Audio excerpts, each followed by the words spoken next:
Of course, art has always been used to help people deal with things that are literally almost impossible to see. And that's the case with 9/11 as well. Right after the attacks on the World Trade Center, I went out and walked around my neighborhood with an old Bolex and documented storefronts, streets, different parts of my neighborhood in East Williamsburg.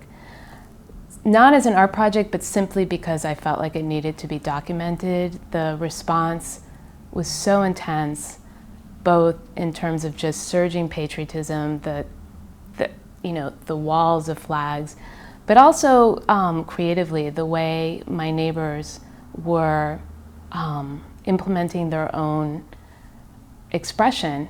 The kind of storefronts and windows of homes were all full of makeshift memorials and commemorations, ranging from crayon, hand-drawn flags to really installations. I forgot about that footage and just put it away, and near the end of the decade, right before Obama got elected, I was really trying to think about the now and what we had just gone through over this decade, and I remembered the footage and decided to try and find the locations and went and reshot it, all the same framing, compositions, camera, time of day, day of the year, and the piece juxtaposes next to each other those two time periods. New Yorkers' relationship to each other, I think has always been really special, and I think there's nobody that couldn't relate to the profound and beautiful ways that New Yorkers supported each other after 9/11, and I do think that while it's watered down perhaps, has stayed.